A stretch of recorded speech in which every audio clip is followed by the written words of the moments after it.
네, 이 시간 함께 은혜 받으실 하나님 말씀은 신약성경 사도행전 22장 2절부터 23절 말씀입니다. 사도행전 22장 2절부터 23절까지 말씀을 한 절씩 교독해서 읽고 마지막 절은 합독해서 읽겠습니다. 사도행전 22장 2절부터 23절입니다. 제가 2절 먼저 읽겠습니다. 그들이 그가 히브리 말로 말함을 듣고 더욱 조용한지라 이어 이르되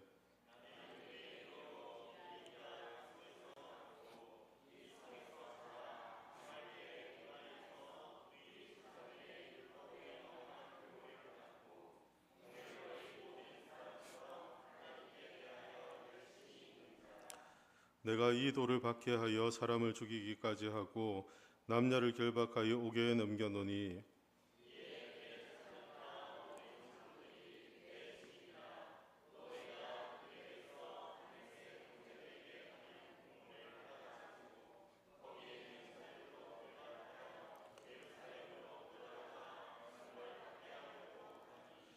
가는 중에 다메섹에 가까이 갔을 때에 오정쯤 되어 호련히 하늘로부터 큰 빛이 나를 둘러 비치매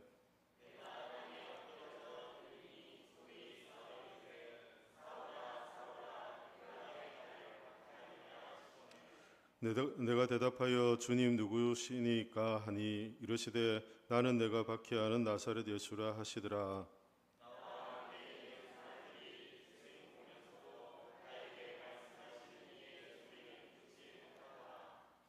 내가 이르되 주님 무엇을 하리이까? 주께서 이르시되 일어나 다메섹으로 들어가라. 내가 해야 할 모든 것을 거기서 누가 이루리라 하시거늘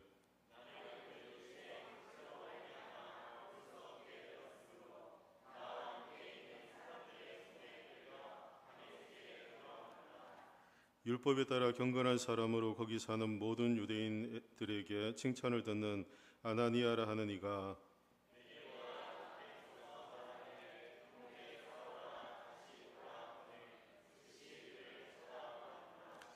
그가 또 이르되 우리 조상들의 하나님이 너를 택하여 너로 하여금 자기 뜻을 알게 하시며 그 의인을 보게 하시고 그 입에서 나오는 음성을 듣게 하셨으니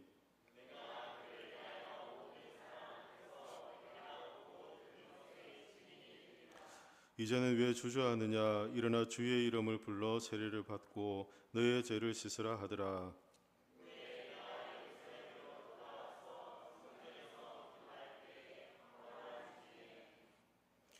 봄에 주께서 내게 말씀하시되 속히 예루살렘에서 나가라.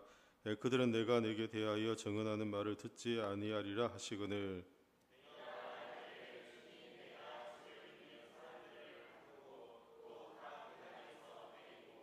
또 주의 증인 스데반이 피를 흘릴 때에 내가 곁에 서서 찬성하고 그 죽이는 사람들의 옷을 지킨 줄 그들도 아나이다.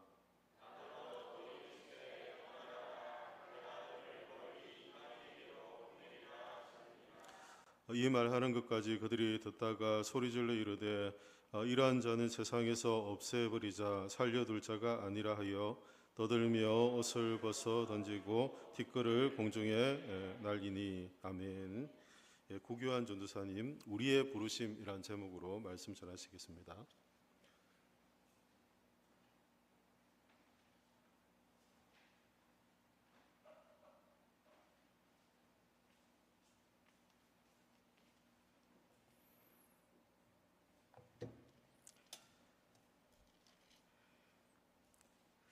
네, 우리의 부르심이라는 제목으로 함께 하나님의 말씀을 좀 나누고자 합니다. 네, 말씀을 나누기 이전에 이제 목사님께서 밴드에 이전에 광고해 주시고 여러분 다 아시는 것처럼 제가 하나님의 은혜로 또 여러분의 기도와 응원으로 강도사고시를 무사히 합격하게 되었습니다. 이 자리를 빌려 함께 기도해 주시고 함께 응원해 주신 많은 분들께 너무 감사를 드립니다. 이제 시험을 앞두고 한 2주 전쯤부터 이제 제 마음에 묘한 부담감이 생기기 시작했습니다.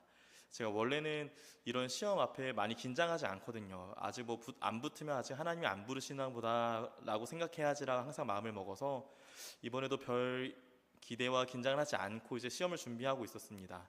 제가 근데 목사님께서 좀 배려해 주셔서 한 2주 전쯤에 제가 한 주 정도 온전히 공부에 좀 집중할 수 있는 시간을 좀 가지게 되었습니다. 이제 집에서 한참 공부를 하다가 이제 수요 기도회 시간이 돼서 수요 기도회를 오고 이제 앞에서 안내를 하고 있었어요.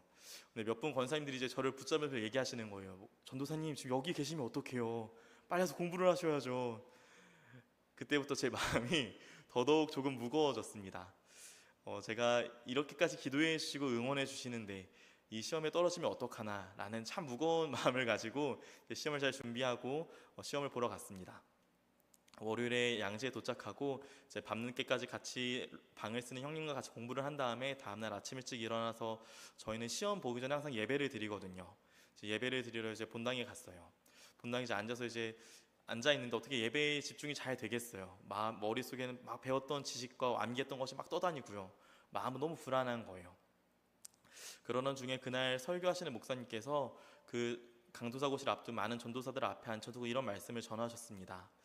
여러분, 오늘의 이 시간이 여러분에게 그냥 자격을 검증하거나 여러분이 무엇을 배웠는지를 점검하는 시간이 되지 않길 바랍니다. 여러분의 오늘 이 하루의 시험의 시간이 여러분을 부르신 하나님의 부르심을 다시 한번 질문하고 그 하나님께 여쭈는 시간이 되길 바랍니다라고 말씀하시더라고요.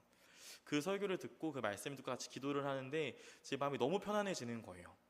이제 이 시험은 제가 통과하고 통과하지 못하는 어떠한 넘어야 할 산이 아니라 오늘도 우리가 항상 그래왔던 것처럼 하나님의 뜻을 구하고 하나님의 부르심을 다시 한번 확인해 보는 시간이 되었기 때문에 참 긴장하지 않고 시험을 편안하게 볼 수 있었던 것 같습니다. 그리고 그날 말씀을 들은 이후부터 제가 오늘 언젠가 저희 성도분들과 함께 말씀을 나눌 때 이 부르심이라는 주제를 반드시 나눠야 된다는 생각을 가지고 오늘의 말씀을 좀 준비하게 되었습니다. 오늘 우리는 부르심이라는 주제를 함께 나누고자 합니다. 이 부르심과 소명이라는 단어는 때때로 우리에게 많은 오해를 가져오기도 합니다. 전도사님, 그런 거는 어떤 특별한 몇 명에게만 주어지는 이름이지 않습니까?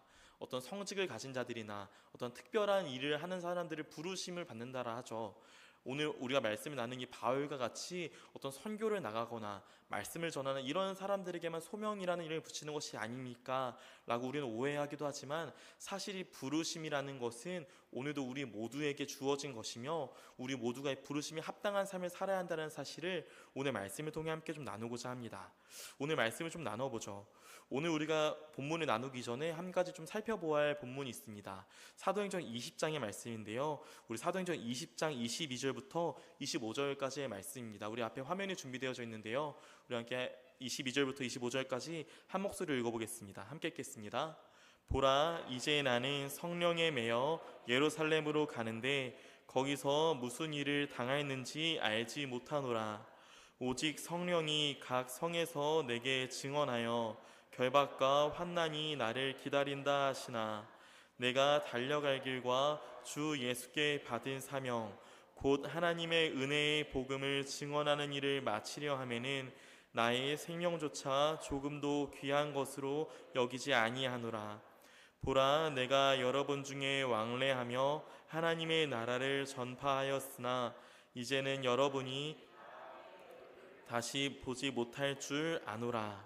아멘. 오늘 우리는 함께 나눈 사도행전 20장의 말씀을 통해 바울이 자신이 예루살렘에 가면 어떻게 될지를 조금은 예측했다라는 사실을 우리는 알 수 있습니다. 오늘 우리는 바울이 정확히 그에게 어떤 일을 어떻게 체포되고 어떻게 당하는지는 알지 못하지만 성령께서는 바울에게 너가 예루살렘에 가게 된다면 결박과 환난이 너를 기다리고 있다라고 말씀하셨다는 사실을 우리는 오늘 말씀을 통해 알 수 있습니다. 바울은 많은 전도여행을 마친 이후에 이제 다시 예루살렘으로 돌아가고자 합니다. 그러나 그는 예루살렘으로 돌아가서 체포당할 것인데 그 사실을 바울이 모르고 실수로 잡혔다거나 예상하지 못하게 잡힌 것이 아니라는 사실을 오늘 우리는 말씀을 통해 알 수 있습니다. 바꿔 말하여 오늘 예루살렘에서 증언하고 있는 이 바울의 모습은 우연이나 우연찮게 된 일이 아니라 성령님의 인도하심대로 바울이 그 부르심에 순종하였을 때 일어난 일이라는 사실을 명확한 목적을 가지고 오늘 예루살렘 사람들 앞에서 바울의 부르심을 증언하고 있다는 사실을 우리는 살펴볼 수 있습니다. 바울은 결국 예루살렘에 가서 체포당하고 오늘 말씀대로 재판을 당하게 됩니다. 바울 또한 그 사실을 알고 있었고요. 그걸 알고 있기 때문에 많은 바울의 제자들과 동료들은 바울이 예루살렘으로 가는 것을 만류하였습니다. 에베소의 장로들과 고별하는 장면이 오늘 우리가 함께 읽은 20장의 말씀인데요. 바울은 에베소의 장로들에게 내가 이제는 너희들을 보는 게 마지막일 거야 라고 말하자 에베소의 장로들은 그런 말씀하지 마십시오, 가지 마십시오라고 만류합니다. 그뿐 아니라 바울의 많은 제자들 또한 바울이 예루살렘으로 가는 길을 한시코 막고자 합니다. 그러나 오늘 바울은 그 많은 만류와 걱정을 뚫고서 예루살렘으로 향하고 있습니다. 왜 바울은 예루살렘을 그토록 가고자 하였을까요? 그를 사랑하는 자들과 그의 가르침을 여전히 기다리는 자들을 냅둬놓고 왜 그의 죽음이 기다리는 예루살렘으로 바울은 향하게 된 것일까요? 오늘 말씀에서 바울은 이것이 내가 성령에 매여 행한 일이었다라고 말합니다. 바울은 오늘 자신의 죽음이 기다리는 모든 사람이 자신이 그곳으로 가지 않기를 바라는 그곳으로 향하는데 그곳으로 가는 자신의 행동에 대해 내가 지금 성령에 매여서 거기서로 간다라고 오늘 바울은 말하고 있습니다. 오늘 이것이 우리가 첫 번째로 살펴볼 수 있는 부르심에 반응하는 자의 모습입니다. 우리는 때때로 우리의 삶의 미래를 앞서 보며 저길로 가면 내가 힘들 거야 라는 생각을 하기도 합니다. 저거는 나에게 불합리한 일이고 저건 내가 굳이 하지 않아도 될 일이야 라고 생각하며 가지 않을 때가 많이 있죠. 그리고 세상은 이것을 우리에게 합리적인 판단이라고 말합니다. 오늘 바울에게 합리적인 판단은 예루살렘을 가지 않는 것이었습니다. 목숨을 보존하고 여전히 그에게 맡겨진 말씀을 전하는 사역을 하기 위해서 그는 예루살렘을 가지 않는 것이 더 유익해 보일지 모릅니다. 세상의 관점에서는 그것이 더 합리적이어 보입니다. 그럼에도 오늘 바울에게 중요한 것은 합리를 넘어서는 성령님에게 대한 순종이었습니다. 이것이 부르심에 반응하는 첫 번째 사람의 자세입니다. 오늘 우리는 바울이 스스로 증언하는 바울이 어떻게 하나님께 부르심을 받았는지, 바울이 하나님을 어떻게 부르셨는지를 살펴보고자 합니다. 사랑하는 여러분, 오늘의 말씀이 오늘 우리 각자에게 도전이 되길 소망합니다. 하나님께서는 바울만을 부르시는 것이 아니라 오늘 우리 또한 부르시며 우리 또한 마찬가지의 소명을 주십니다. 오늘의 말씀을 통해 한 번 더 우리가 부르심에 대한 확신을 가지고 부르심이 합당한 삶을 살아내길 진심으로 소망합니다. 오늘 말씀을 좀 살펴보죠. 오늘 말씀 우리는 크게 두 가지로 좀 정리해 보려고 합니다. 두 가지의 부르심에 대해 바울이 증언하는데요. 첫 번째 부르심에 대해 함께 좀 살펴봅시다. 우리 오늘 함께 읽은 말씀 22장 2절부터 5절까지의 말씀입니다. 우리 22장 2절부터 5절까지의 말씀 함께 읽겠습니다. 함께 읽겠습니다. 그들이 그가 히브리 말로 말함을 듣고 더욱 조용한지라. 이어 이르되 나는 유대인으로 길리기아 다소에서 났고 이 성에서 자라 가말리엘의 문화에서 우리 조상들의 율법의 엄한 교훈을 받았고 오늘 너희 모든 사람처럼 하나님께 대하여 열심히 있는 자라. 내가 이 돌을 박해하여 사람을 죽이기까지 하고 남녀를 결박하여 옥에 넘겼노니 이에 대제사장과 모든 장로들이 내 증인이라. 또 내가 그들에게서 다메섹 형제들에게 가는 공문을 받아가지고 거기 있는 자들도 결박하여 예루살렘으로 끌어다가 형벌 받게 하려고 가더니. 아멘. 우리가 잘 알고 있는 사울이라는 사람의 배경이죠. 오늘 바울은 자신의 부르심에 대한 소개를 하기 이전에 자신이 원래 어떠한 사람이었는지를 설명해 주고 있습니다. 오늘 말씀을 살펴볼 때 바울이라는 사람은, 사울이라는 사람은 유대인으로서 아주 유력한 사람이라는 사실을 우리는 발견할 수 있습니다. 그는 정통 유대인이라는 단어가 정말 딱 맞는 사람이었습니다. 그의 출생부터 그가 배운 스승까지 그가 그리고 살아왔던 그 삶을 보았을 때 그는 아주 참 유대인, 참 이스라엘 사람이었습니다. 정통 유대인이었습니다. 그가 가르침을 받았던 이 스승도 그 당시 유대인 사회에서 아주 각광받고 있는 스승이었었고요. 그는 유대인들이 가장 지키고자 하는 율법 또한 아주 철저하게 지켜오는 존재였습니다. 그는 유대인 사회에서 살아간다라면 어딜 가나 나 이런 사람이야, 나 이만큼 대단한 사람이야 라고 자랑할 수 있을 만큼의 조건을 가진 사람이었습니다. 바울은 자신이 어떻게 예수님께 부르심을 받았는지 말하기 전에 내가 이전에 어떻게 살아났는지를 소개하고 있습니다. 어째서일까요? 부르심이라는 사건은 그 이전과 그 이후가 명확하게 변화하는 사건이기 때문입니다. 우리가 잘 알고 있는 것처럼 바울은 이 부르심 이후부터 자신에게 가지고 있는 이 모든 조건을 전혀 자랑하지 않습니다. 우리가 잘 알고 있는 것처럼 바울은 다른 편지에서 내가 이전에 나에게 자랑으로 여기던 유익으로 여기던 이 모든 것들을 이제는 배설물로 여긴다라고 말합니다. 이제 우리는 무엇이 바울을 이토록 변화하게 만들었는지, 무엇이 그 그리스도인들을 박해하던 자가 이제는 그리스도의 복음을 앞장서서 전하게 했는지 이제 그 사건을 살펴보고자 합니다. 우리 6절부터 8절 말씀입니다. 우리 6절부터 8절 말씀 함께 읽겠습니다. 가는 중 다메섹에 가까이 갔을 때 호련히 하늘로부터 큰 빛이 나를 둘러 비치매 내가 땅에 엎드러져 들으니 소리 있어 이르되 사울아 사울아 내가 왜 나를 박해하느냐 하시거늘 내가 대답하되 주님 누구시니까 하니 이르시되 나는 내가 박해하는 나사렛 예수라 하시더라. 아멘. 오늘 우리가 잘 알고 있는 그 사건이 드디어 등장합니다. 바울은 앞서 소개한 대로 하나님을 향한 열심을 가지고 그들이 보기엔 이단처럼 보이는 그리스도인들을 박해하기에 아주 열심을 내었습니다. 그들은 저 다메섹이라는 곳에 그리스도인들이 모여있다는 소문을 듣고 그들 또한 다 잡아오게 가두려고 그들의 공권을 가진 자들에게 공문을 받아가지고 다메섹으로 달려가던 중이었습니다. 그리고 그 다메섹으로 가던 중에 하나님께서 바울을 아주 놀랍고 뜨거운 역사로 만나 주십니다. 오늘 바울이 기록하는 표현대로라면은 그 길로 가고 아마 말을 타고 가고 있었겠죠. 열심히 달려가던 중에 하늘로부터 갑자기 큰 빛이 바울을 둘러 비쳤다라고 말합니다.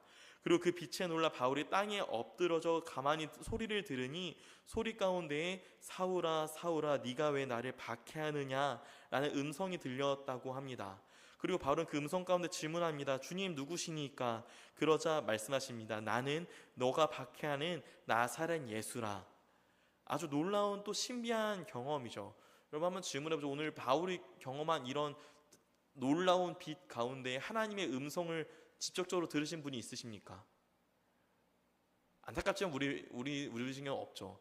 하나님께서 이런 바울 같은 뜨거운 경험, 우리도 이런 신비한 경험을 하면 어디 가서 이렇게 간증도 하고 제가 어느 날 어디 길을 가고 있었는데 어느 날 빛이 저를 비추고 음성이 있어 이르되 이런 이야기를 할 텐데 안타깝지만 우리는 그런 부르심을 경험하지 못한 것 같습니다. 그러나 우리는 기억해 보아야 합니다.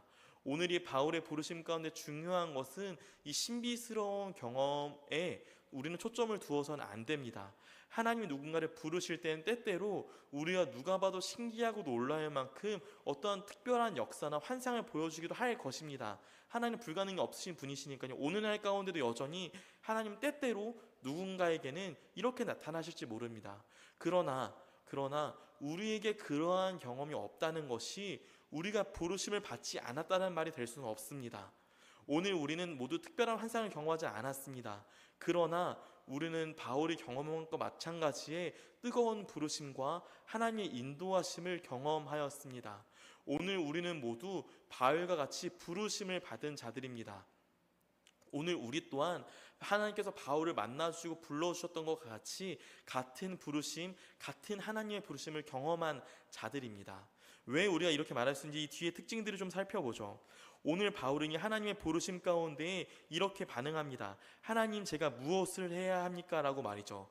그리고 하나님 말씀해 주십니다. 너가 저 다메섹 도상으로 들어가면은 그 다메섹 성에서 너에게 무엇을 해야 할지 알려주는 사람이 나타나게 할 거야 라고 말이죠. 그리고 그 이후에 우리가 잘 아는 것처럼 바울의 눈이 멀게 됩니다. 바울의 눈이 보이지 않게 돼요. 근데 여러분 우리는 좀 생각해 보아야 합니다. 왜 하나님이 바울을 부르실 때 바울의 눈을 멀게 하셨을까요? 우리는 이 말씀을 볼 때 사실 하나님이 바울을 부르시기 위해서 다른 더 많은 과정이 필요 없다라는 사실을 말씀 가운데도 발견할 수 있어. 이미 예수님께서 바울 가운데 나타나시고 바울은 그 빛 가운데서도 이미 예수님을 주라 고백하며 충분한 경험을 한단 말이죠. 그러나 하나님께서는 그 이후에 굳이 바울의 눈을 멀게 하십니다. 오늘 우리는 왜 하나님이 바울의 눈을 멀게 하셨는지, 이 바울이 눈을 멀음으로써 무엇이 변화했는지 좀 살펴보아야 합니다. 바울은 눈이 멀게 됨으로써 두 가지의 변화가 나타나게 되었습니다. 첫 번째는 바울이 눈이 멀게 되었기 때문에 그가 이전에 하고자 했던 일을 더 이상 할 수 없게 되었다라는 사실입니다. 바울이 지금 무엇을 하러 하고 있었나요? 바울은 그리스도인들을 다 잡아 감옥에 넣으려고 했어요. 그 일을 위하여서 먼 길을 향하고 있었단 말이죠. 그러나 눈이 멀게 된 바울은 더 이상 그 일을 할 수 없게 되었습니다. 이전에 열심을 내던 그 모든 일에서 바울은 손을 떼게 되었습니다. 하나님께서 바울을 부르시자 바울은 이전에 하던 그 자신의 삶을 정리했어야 했고요. 그가 지금 열심을 내고 있던 일들에서 멀어졌어야만 했습니다. 이전과는 전혀 다른 삶을 살게 되었습니다. 바울이 눈이 멀게 됨으로써 일어난 변화는 두 번째 이것입니다. 바로 기다리게 되었다는 것입니다. 오늘 바울은 그 눈이 먼 상태에서 다메섹에서 무엇도 할 수 없습니다. 오늘 우리가 함께 읽진 않았지만 다른 사도행전의 본문에서는 그가 그 3일 동안 금식하며 기도하였다라고 말합니다. 눈이 멀게 된 그가 하루아침에 무엇을 할 수 있었겠습니까? 그가 할 수 있는 것은 그저 오늘 하나님께서 말씀하셨던 너가 무엇을 해야 할지 말씀해 줄 그 사람을 그저 기다리는 것뿐이었습니다. 하나님의 부르심을 경험한 바울은 그 이전의 삶을 청산했어야 했고요. 그 이전의 삶에서 떠났어야 했고요. 이제는 하나님의 말씀과 하나님의 인도하심을 잠잠히 기다리게 되었습니다. 여러분, 이것은 특별한 경험이 아니죠. 우리도 눈이 멀진 않았지만 우리가 하나님의 복음과 하나님의 사랑을 경험했다라면 우리 모두가 이미 경험한 삶들입니다. 우리는 모두 하나님의 복음을 깨닫게 되었을 때 이전에 우리의 삶을 정리하게 되었습니다. 이전에는 우리의 즐거움으로 삼고 이전에는 우리의 유익으로 삼던 모든 것들을 우리는 정리하게 되었습니다. 이제 더 이상 그곳에 우리의 즐거움이 없다라고 말하게 되었습니다. 우리의 삶이 변화되게 되었습니다. 또한 우리는 그 부르심을 경험한 이후에 복음의 가치를 깨달은 그 순간부터 우리는 하나님의 인도하심과 하나님의 말씀을 기다리게 되었습니다. 오늘도 우리는 여전히 우리를 향하신 하나님의 인도하심과 말씀을 기다리고 있습니다. 오늘 우리가 받은 부르심과 바울의 부르심이 우리가 얼핏 보기에는 매우 달라 보입니다. 우리 또한 바울과 같은 이런 드라마틱한 경험을 하길 바랍니다. 우리 또한 이런 부르심을 우리도 경험했다라면 우리도 바울처럼 헌신할 수 있다라 말할지 모릅니다. 그러나 우리가 받은 부르심은 바울이 받은 부르심과 동일한 것입니다.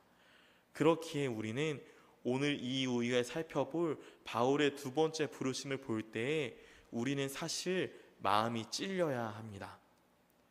우리는 간혹 생각합니다. 하나님이 나는 부르지 않았다라고 말입니다. 하나님의 부르심은 몇몇의 특별한 존재들에게 주어진 것이라고 말합니다. 그렇게 말하면서 우리는 부르심 받은 우리가 마땅히 행해야 할 많은 삶의 목적과 많은 삶의 의무 가운데에서 우리의 책임을 없어지게 만듭니다. 복음을 전하지 않아도 어떠한 양심의 가치를 느끼지 않게 됩니다. 하나님을 헌신하지 않아도 나는 괜찮다라고 말합니다. 그것은 몇몇의 특별한 존재들을 위한 것이라고 우리는 우리를 속일 때가 있습니다. 사랑하는 여러분, 그러나 기억하십시오. 우리는 누구도 하나님의 부르심 가운데 벗어날 수 없습니다. 오늘 이 바울은 그 하나님의 뜨거운 부르심을 경험한 이후에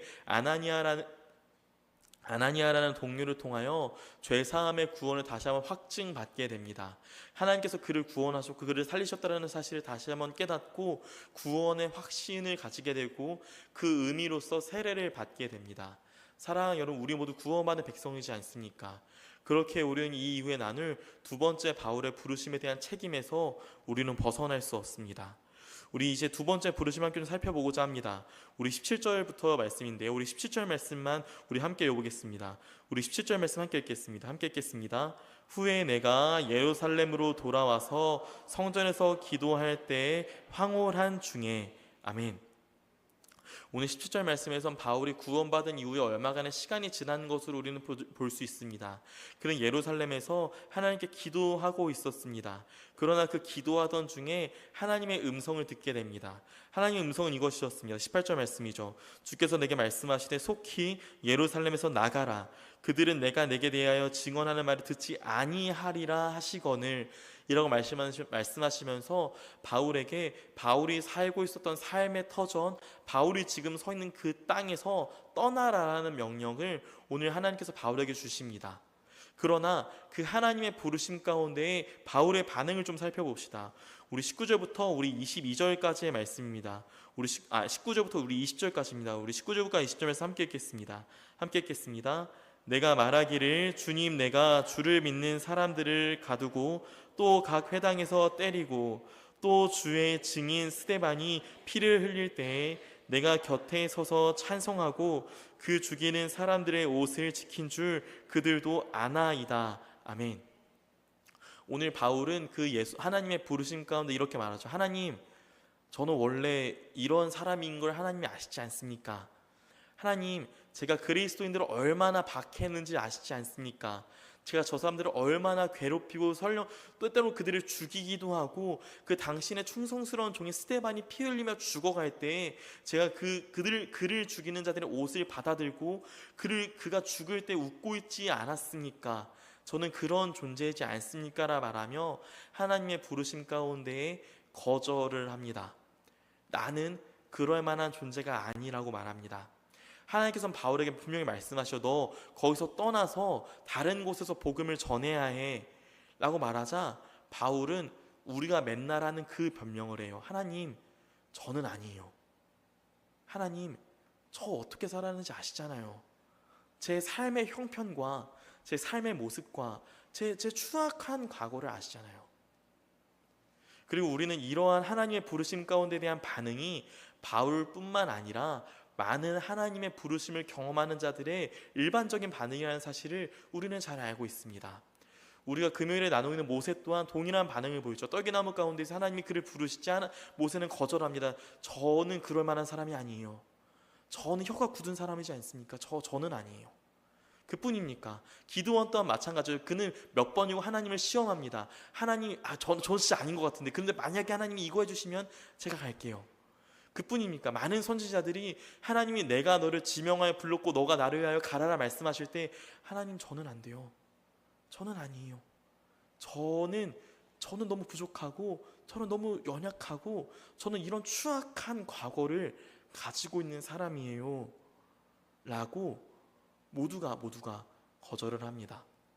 하나님이 하나님의 일을 하시기에 사람을 부르실 때 사람은 누구나 자신의 조건을 바라보며 자신의 삶을 바라보며 나는 아니라라고 거절합니다. 여러분, 그러나 우리는 기억해 보아야 합니다.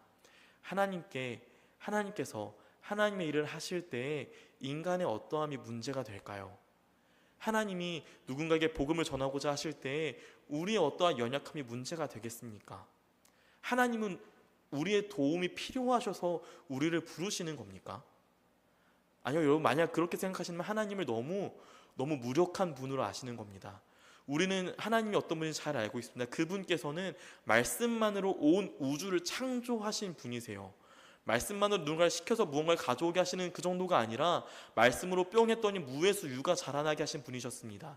그뿐입니까? 그분은 능치 못하심이 없는 분이십니다. 우리는 전혀 되지 않을 것 같은 자연의 법칙을 거스르시는 분이 그 하나님이시지 않습니까?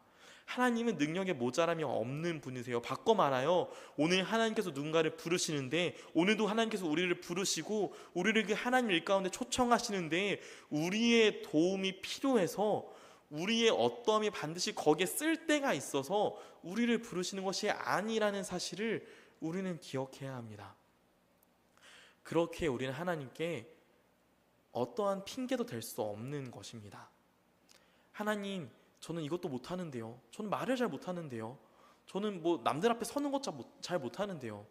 저는 이런 거 챙기는 거 잘 못하는 사람인데요. 여러분, 하나님이 그거 다 아시고서 여러분을 부르세요. 오늘 바울이 하나님께, 하나님, 제 과거를 아시지 않습니까? 그 스데반이 피 흘리며 죽어갈 때 제가 옆에서 웃고 있었던 거 저 아시지 않습니까? 하나님이 바울의 과거를 모르셔서 그를 부르시는 겁니까? 바울은 스데반이 피를 흘려가며 돌에 맞아 죽어갈 때에도 그 자리에 함께 계셨고 그것을 보고 계셨고 거기에서 웃고 있는 바울의 모습을 보셨어요. 그럼에도 오늘 하나님께서는 그 바울을 부르시고 그 바울을 나의 복음을 전하기 위한 일꾼으로 삼으시고 보내십니다. 사랑하는 여러분, 오늘도 하나님께서 저와 여러분을 부르세요. 오늘도 저와 여러분을 하나님의 일을 하기 위하여 혹은 우리 각자의 신앙을 위하여 하나님께서 우리를 부르십니다. 여러분, 그러나 우리는 어떻게 반응하고 있습니까? 우리는 부르심에 과연 순종하고 있습니까? 저희 청년부가요, 이제 하반기부터 훈련을 좀 시작하려고 합니다. 제가 올해 청년부를 맡고 상반기 동안은 저희가 좀 기틀을 다지고 기초를 다지고 하반기부터는 좀 더 공격적인 사역을 하고자 마음먹었었는데, 저희가 이제야 좀 하반기에 훈련할 수 있겠다는 생각이 들어 이제 많은 친구들에게 이제 연락을 해요. 누구야, 뭐 이렇게 잘 지내니? 뭐 이렇게 바빠? 왜 이렇게 연락을 해요. 보통 시간이 좀 오래 걸립니다. 아니요, 전도사님 지금 연락 가능해 해서 그래 우리 이번에 하반기에 이런 훈련을 하는데 좀 함께 하지 않을래? 라 말하면 이제 답장이 안 와요. 한참 있다 제가 이제 바빠? 뭐 급한 일이 있니? 이제 말해요. 전도사님, 근데 제가 올해 이런 상황인 거 아시잖아요. 제가 올해 취업도 준비해야 하고요. 제가 올해 유독 더 힘든 일도 있고요.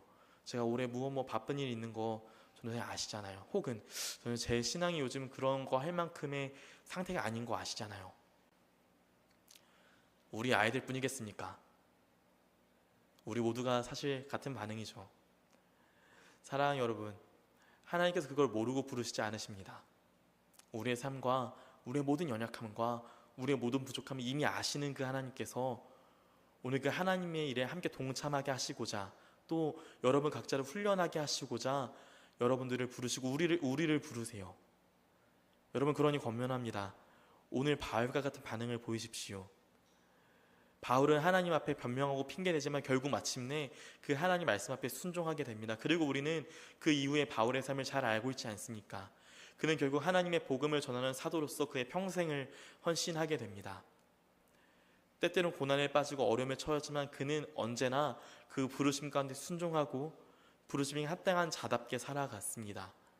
사랑하는 여러분, 그러니 권면합니다. 오늘도 여러분을 향한 그 각자의 부르심에 마땅히 살아가십시오. 여러분을 향한 그 하나님의 부르심 가운데 순종으로 반응하십시오. 부디 그 하나님의 부르심 가운데 합당히 순종하는 우리 사랑하는 교회가 되길 진심으로 소망합니다. 말씀을 좀 더 살펴보죠. 오늘 바울은 이 자신의 간증을 예루살렘 사람들 앞에서 간증하였습니다. 그러나 우리가 이러한 되게 은혜로운 간증을 할 때 기대하는 반응은 무엇입니까? 복음이 선포되고 내가 원래는 이렇게 살았던 사람이지만 내가 하나님을 만나고 이렇게 변화되었습니다. 이런 은혜로운 간증을 하면 마땅히 그 자리에서 나도 예수를 믿기 원합니다. 이런 자들이 나타나지 않겠습니까? 그러나 오늘 사람들의 반응 우리를 당황스럽게 만듭니다. 오늘 우리 함께 읽는 말씀 22절과 23절입니다. 22절과 23절 말씀 함께 읽겠습니다. 이 말하는 것까지 그들이 듣다가 소리 질러 이르되 이러한 자는 세상에서 없애버리자 살려둘 자가 아니라 하여 떠들며 옷을 벗어 던지고 티끌을 공중에 날리니. 아멘. 바울이 아주 은혜로운 간증을 했어요. 아마 우리 교회 가운데 이런 은혜로운 간증, 우리 모두 눈물 콧물을 흘리면서 뜨거운 기도의 현장이 일어날 텐데, 안타깝지만 예루살렘 사람들은 그러지 않았습니다. 그들은 이러한 바울의 간증을 듣자 무시무시한 표현을 해요. 22절에서 이러한 자는 세상에서 없애버리자. 이러한 자는 살려둘 필요가 없다. 이러한 사람은 살려둬서는 안 된다는 말이에요. 23절에도 곧장 행동에 들어갑니다. 떠들며 옷을 벗어 던지면서 티끌을 공중에 먼지가 일 만큼 그 바울을 잡아 죽이고자 소동이 일어납니다. 바울이 성령님의 인도하심, 그 부르심에 합당히 반응할 수 예루살렘까지 기껏 왔어요. 그리고 그가 내가 하나님의 부르심을 어떻게 받았고 그 하나님의 부르심에 합당한 삶이 어떤 삶인지 아주 멋있게 은혜롭게 간증하였어요. 그러나 그에게 돌아온 반응은 냉담을 넘어서 분노와 폭력과 아픔이었습니다. 여러분, 혹시 아까 저의 부르심에 합당히 삽시다는 권면을 듣고 그치, 내가 앞으로 부르심에 합당히 살아봐야 되겠다는 도전을 받으셨습니까? 그리고 혹시 그 부르심에 합당히 살겠다는 도전 뒤에 그러면 하나님이 나의 삶에 어떠한 유익을 주실까? 내가 좀 더 어떤 멋들어진 삶, 좋은 삶을 살 수 있게 허락해 주시지 않을까? 여러분, 안타깝지만 부르심에 순종하는 삶이란 그런 것이 아닐 것입니다. 오늘 바울은 오늘이 짧은 이 부르심에 대한 간증을 통해서도 여지없이 그 결과로 그 부르심에 합당한 삶이 어떤 것인지 보여줍니다. 그 부르심에 합당히 반응하는 삶은 도리어 이 부르심에 반응하지 않았을 때보다 더 못한 삶을 살게 될 거예요. 더 많이 맞고, 더 가난하고, 더 고되고, 더 힘든 삶을 살아야 할 것입니다. 오늘 이 사건뿐만 아니라 바울은 그의 전반적인 삶을 통해서도 우리는 이 사실을 발견할 수 있습니다. 아까 말씀드린 것처럼 바울은 유대인으로서 아주 유력한 자였어요. 그는 아마 그대로 살았다라면은 유대인 사회에서 아주 높은 자리에 올라갔을 겁니다. 떵떵거리며 호의호식하며 좋은 음식, 좋은 옷, 좋은 집에 살았을 거예요. 그러나 그는 하나님의 부르심에 반응했기 때문에 평생을 피땀 흘려 노력하며 살아야 했습니다. 예수의 이름을 증거했다는 이유 하나만으로 목숨의 위협을 받아야 했습니다. 어딜 가나 나를 치료하는 자가 있진 않을까를 때때로는 두려워해야 할 정도로 그는 평생 고된 삶을 살았습니다. 그렇다면 여러분, 우리에게 이 부르심이 합당한 삶은 그저 고난만 주는 것일까요? 무엇도 우리에게 알게 하지 않고 그저 고되게만 하는 것일까요? 오늘 우리 바울이 그 고된 삶, 부르심에 합당히 사는 삶을 통해 깨닫게 된 것이 하나 있다라는 사실을 말씀을 통해 좀 알아보고자 합니다. 우리 로마서 8장의 말씀인데요. 우리 로마서 8장 35절 39절입니다. 화면에 준비되어 있습니다. 우리 35절부터 39절까지의 말씀 한 목소리로 함께 읽어보겠습니다. 함께 읽겠습니다. 누가 우리를 그리스도의 사랑에서 끊으리요? 환난이나 곤고나 박해나 기근이나 적신이나 위험이나 칼이랴. 기록된 바 우리가 종일 주를 위하여 죽임을 당하게 되며 도살 당할 양같이 여김을 받았나이다 함과 같으니라. 이 모든 일에 우리를 사랑하시는 이로 말미암아 우리가 넉넉히 이기느니라. 내가 확신하노니 사망이나 생명이나 천사들이나 권세자들이나 현재의 일이나 장래의 일이나 능력이나 높음이나 깊음이나 다른 어떤 피조물이라도 우리를 우리 주 그리스도 예수 안에 있는 하나님의 사랑에서 끊을 수 없으리라. 아멘. 저는 과거 제가 저희 교회 와서 처음 이 강당에서 설교할 때 여러분께 이 말씀으로 설교를 했었습니다. 그리고 이 말씀을 설교를 할 때 제가 이 짧은 이 바울의 로마서의 편지에는 이 짧은 고백 가운데 바울의 모든 삶이 녹아있다라고 말씀드렸었어요. 바울은 지금 말하는 이 모든 위험들을 스스로 경험한 자입니다. 그는 환난, 곤고, 박해, 기근, 적신, 위험, 칼, 권세자들이나 모든 위험을 그의 삶 가운데 경험하였어요. 그리고 그 모든 삶을 경험, 모든 고난을 경험한 그 바울이 이제야 고백하는 것입니다. 내가 이 모든 것을 경험해 보니 내가 이제 확신한다. 사망이나 생명이나 천사들이나 권세자들이나 현재일이나 장래일이나 능력이나 높음도 깊음도 다른 어떠한 것도 우리를 우리 주 예수 그리스도의 사랑에서 끊을 수 없다라는 사실을 내가 확신하게 되었다라고 오늘 바울이 고백하게 되었다라고 말입니다. 여러분, 부르심에 합당히 반응하는 삶은 우리에게 이것을 깨닫게 합니다. 우리가 오늘 우리를 부르신 그 하나님의 부르심 가운데 그것이 분명히 우리에게 어려움과 고난을 가져오게 될 것이지만 그럼에도 우리가 그 길을 걸어갈 때 우리는 그 길을 통해 우리를 향하신 놀라우신 하나님의 사랑을 깨닫게 될 것입니다. 사랑하는 여러분, 오늘도 하나님께서 저와 여러분을 부르십니다. 이미 부르셨고요. 오늘도 매 순간의 삶의 자리에서 우리를 부르세요. 더 낮은 곳으로, 더 아픈 곳으로, 더 못 먹고 더 가난한 곳으로, 더 고통이 가득한 곳으로 우리를 부르세요. 우리는 그 길을 보면서 우리는 말합니다. 하나님, 저런 악골 골짜기는 안 가고 싶은데요. 저기 가면 제가 어떤 일을 당해도 너무 뻔히 보이는데요. 그러나 여러분, 오늘 말씀은 우리에게 권면합니다. 그 부르심에 순종할 때에 우리는 우리를 향하신 하나님의 사랑을 더 깊이 또 확신할 수 있게 됩니다. 사랑하는 여러분, 그러니 권면합니다. 오늘도 우리를 부르신, 우리를 향하신 그 하나님의 부르심에 합당히 반응하며 삽시다. 그 하나님의 부르심 가운데 순종하며 삽시다. 그 하나님의 부르심 가운데 합당히 순종하며 살아갈 때에 우리를 향하신 하나님의 놀라우신 사랑을 날마다 깨달아가는 우리 사랑하는 교회가 되길 진심으로 소망합니다. 함께 좀 기도하시죠.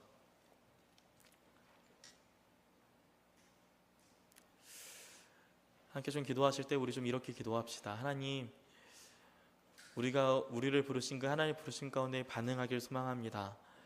하나님, 우리를 향하신 우리의 각자의 삶의 자리에서의 크고 작은 부르심, 나에게 요구하시는 믿음의 순간들이 있는 줄 압니다. 하나님, 우리가 오늘도 거기에 합당히 반응하는, 순종하는 삶을 살게 하여 주십시오.